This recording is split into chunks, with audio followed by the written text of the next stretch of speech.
आज के इस वीडियो में समझेंगे कि क्या क्या रीजंस हैं और रीजंस जो पिछले वीडियो में डिस्कस किए थे उसके अलावा और क्या रीजंस है स्पेसिफिकली जिनकी वजह से आपका जियो फाइनेंशियल सर्विसेज जो है एक रेंज में बार बार देखने को मिलता है।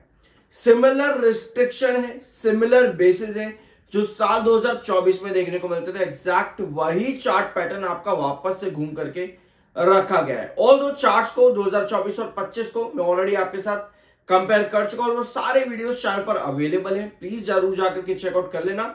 शुरुआत करते हैं। We are NISM 7 certified. शुरू करते हैं। पिछले वीडियो में हमने टोटल ये 3 पॉइंट डिस्कस किए थे। कोई भी कंपनी जब डाइवर्सिफिकेशन ऑफ बिजनेस करती है, उस डाइवर्सिफिकेशन ऑफ बिजनेस में डिफरेंट एंटिटीज कंपनी बनाती है। जियो फाइनेंशियल सर्विसेज के गेम में जियो ब्लैक रॉक, जियो म्यूचुअल फंड, जियो पेमेंट्स बैंक, इस तरह की कंपनीज आपको देखने को मिलती है। अब इन सभी कंपनी को डाइवर्सिफाई करने के बाद में इन सभी का एस्टैब्लिशमेंट जरूरी है। एस्टैब्लिशमेंट के बाद में इन सभी का ग्रोथ किस तरीके से हो रहा है वो जरूरी है। इन्हीं सब रीजंस की वजह से जियो फाइनेंशियल सर्विसेज से एक्सपेक्टेशंस बहुत ज्यादा है और यही पॉइंट हमने पिछले वीडियो में डिस्कस किया था पूरा एक्सप्लेनेशन के साथ में और सभी रिपोर्ट्स के साथ में जो मार्केट एक्सपर्ट्स की है।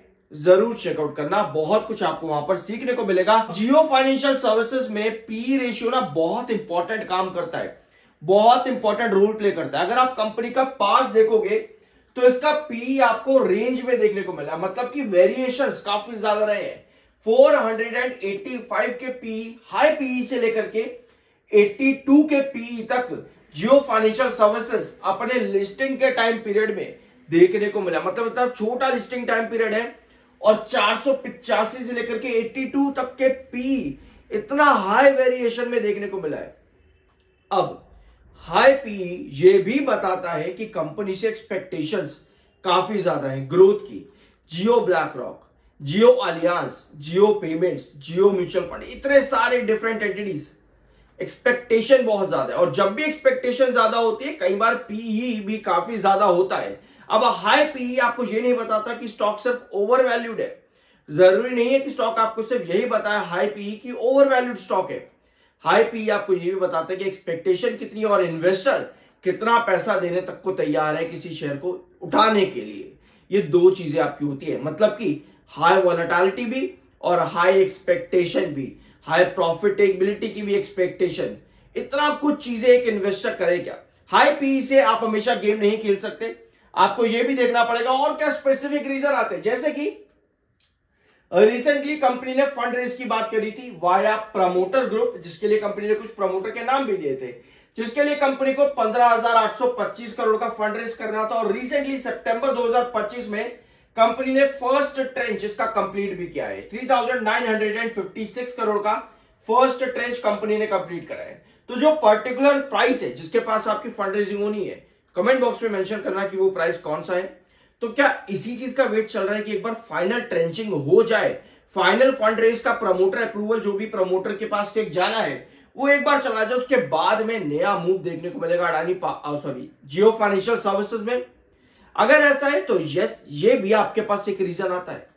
बट क्या करना है हमको ऐसे में, जब भी आपके पास कुछ छोटे छोटे रीजंस होते हैं किसी स्टॉक के ना भागने के पीछे, या पर गिर भी ज्यादा नहीं रहा, मतलब कुछ भी नहीं, सब पॉजिटिव है, रिजल्ट अच्छे है, शेयर बढ़ा नहीं ना ही गिरा, एक रेंज में चल रहा है।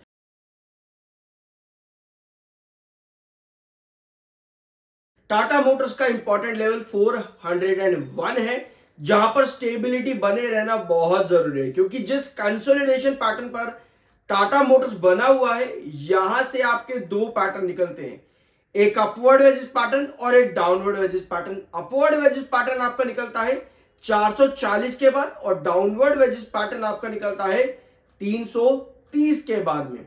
समझेंगे अभी यहां पर, वीडियो को एंड तक देखना। सब्सक्राइब करने का बड़ा reason, we are NISM 7 certified. शुरू करते हैं सबसे पहले टाटा मोटर से। Tata motors passenger vehicle demerger आप लोगों को मालूम ही है, नवंबर के महीने में टाटा मोटर्स कमर्शियल व्हीकल देखने को मिल जाएगा लिस्टिंग का, ठीक है। और अगर हम अपडेट को देखें तो टाटा मोटर्स कमर्शियल व्हीकल जो आपका यहां पर है वो जाना जाएगा टाटा मोटर्स के नाम से, जो कि जिसकी वैल्यूएशन बताई जा रही है कि आसपास 260.75 के आसपास देखने को मिल सकती है। टाटा मोटर्स कमर्शियल एंटिटी की जो लिस्टिंग रहेगी, वैल्यूएशन इतने के आसपास देखने को मिल सकती है इस डीमर्जर के बाद में। अब लास्ट वीडियो के अंदर हमने ये चीज डिस्कस और करी थी कि अब कौन सा सेगमेंट अच्छा है टाटा मोटर्स का। पहले तो आप टाटा मोटर्स में इन्वेस्ट करते हैं कि भैया commercial vehicle, passenger vehicle, electric vehicle जो भी आपका है सब टाटा मोटर्स में ही है। लेकिन डीमर्जर होने के बाद में दोनों एंटिटी के बिजनेसेस भी अलग हो जाते हैं, दोनों के ही फंडामेंटल और फाइनेंशियल्स भी अलग हो जाते हैं। तो ऐसे में दोनों में से कौन सा ज्यादा प्रॉफिटेबल है, बिजनेस कौन सा अच्छा है, इसके लिए पिछले वीडियो में मैंने आपके साथ कमर्शियल व्हीकल और पैसेंजर व्हीकल सारी चीजें डिस्कस कर ली थी, जरूर चेकआउट उसको कर लेना। ठीक है, टेक्निकल पॉइंट ऑफ व्यू पे 19.3 का आपका आरएसआई है जो कि बुलिश है, 38.2 का आपका एमएफआई है। टेक्निकल्स न्यूट्रल प्लस बुलिश है। अब आते हैं आपके चार्ट पे, फिर बाद में डिस्कस करेंगे आपके डिक्सन टेक्नोलॉजीज के बारे में। ठीक है, ये है आपका टाटा मोटर्स का चार्ट 401, इसको मार्क करते हैं यहां पे 440 और है आपका 380 है वाला आपका।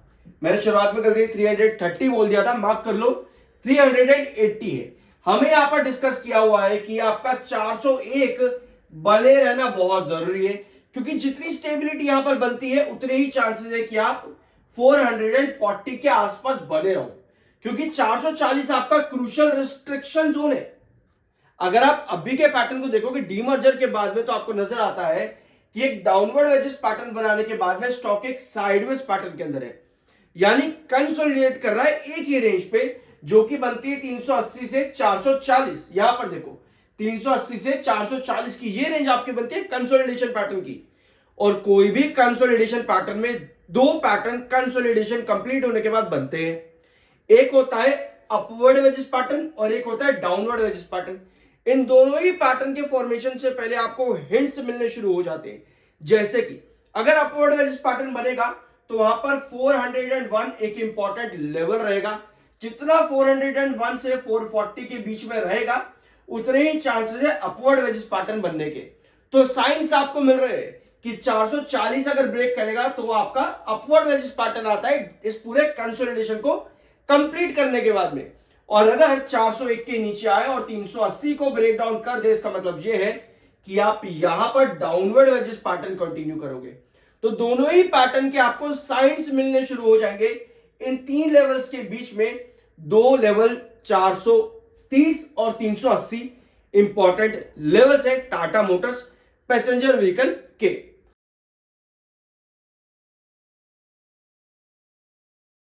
बीएससी का इंपॉर्टेंट बेस 2300 की रेंज पर है और 2300 से लेकर के 2350 के बीच में।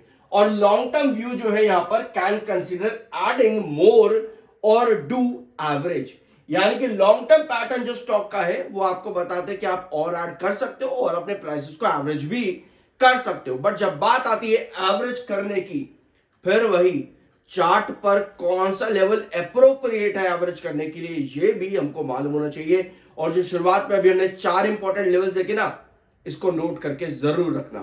ठीक है, सो अब आते हैं कि टारगेट पे। फॉर लॉन्ग टर्म इन्वेस्टर जो टारगेट रहेगा वो है 2800 रुपीज का इन बीएससी लिमिटेड। ठीक है, टेक्निकल पॉइंट ऑफ व्यू पे बीएससी इस समय 59.1 का एमएफआई है और 61 का आरएसआई। टेक्निकल्स अभी न्यूट्रल यहां पर बने हुए हैं। अब आते हैं आपके चार्ट पे। ठीक है, कल के सेशन में 2340 पर आप ड्रॉप हुए, वापस से रिकवरी बनी, बायर वहीं सारे एक्टिव हुए और क्या हुआ आपके स्टॉक में 2470 के वापस इस लेवल पर आप आ गए। ये आपके फ्रीक्वेंट रिस्ट्रिक्शन है 2520, 2470 और 2420। ये टोटल 4 लेवल्स आपके काफी इंपॉर्टेंट है। आपको दिखता है कि काफी पिछले 2 सेशन से अगर आप यहां पर देखोगे इसी हफ्ते के आपको बार बार यहीं से रिकवरी दिख रही थी, लेकिन जैसे ही कल मार्केट कॉशियस हुआ आपको यहां पर गिरावट दिखी 2340 पर और यहीं से आप रिकवर हो गए, यानी कि आपके पास सभी लेवल अप्रोप्रिएट है। और ये लेवल जो मैं आपको वीडियो की शुरुआत में बता रहा था कि जुलाई और अगस्त के महीने में भी इसी तरह से थे, सब्सक्राइब कर दिया करो, अच्छा लगता है, पैसे नहीं लगेंगे इस चीज के, ठीक है। तो ये लेवल्स काफी ज्यादा इंपॉर्टेंट है, बट कभी भी आपको ब्रेकआउट अगर चाहिए 2470 2520 के ऊपर, जो कि आपको सिर्फ एक बार मिला है मई के महीने में, तो आपको यहां पर एक सस्टेनेबल कैंडल चाहिए होगी। तो ऐसे में बीएसई लिमिटेड इस समय क्या पॉजिटिव है या फिर नेगेटिव है? 1 आवर टाइम फ्रेम पर अगर आप यहां पर देखोगे, आपके पास 2 कैंडल बनती है। थोड़ा जूम इन करते हैं इसको एक बार।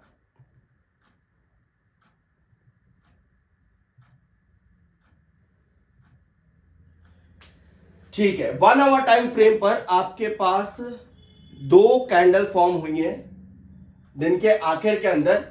वो ये 2 कैंडल्स आपकी हैं।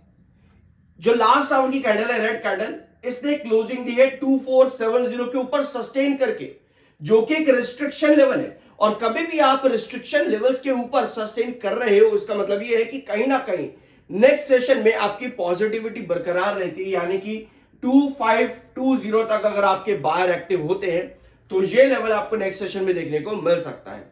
बट यस, कहीं ना कहीं स्टेबल रहने की कोशिश करेगा 2470 के ऊपर। जितने बायर एक्टिव रहेंगे, उतना 2470 पर स्टेबल रहने की कोशिश रहेगी बीएसई लिमिटेड के अंदर। तो इस समय चार्ट पे ये 4 लेवल्स ओवरऑल समझने बहुत ज्यादा जरूरी है। इनको नोट करके रखो। अगर आप शॉर्ट टर्म में काम कर रहे हो, अगर आप लॉन्ग टर्म में काम कर रहे हो, तब भी ये लेवल्स आपके लिए बहुत इंपॉर्टेंट है। और जब बात आती है कि भैया 2340 के नीचे अगर आ गया तो हम क्या करें, अगर 2340 के नीचे आता है तो चिंता मत करो, उसके लिए भी चार्ट पर सारे लेवल्स अवेलेबल हैं। पिछले 3 महीनों से रेगुलर बेसिस पर आपके साथ बीएसई लिमिटेड डिस्कस किया है। सब्सक्राइब के बिना मत जाना। बाय सेल की कोई रिकमेंडेशन नहीं, वो आपका मर्जी और ओपिनियन होना चाहिए।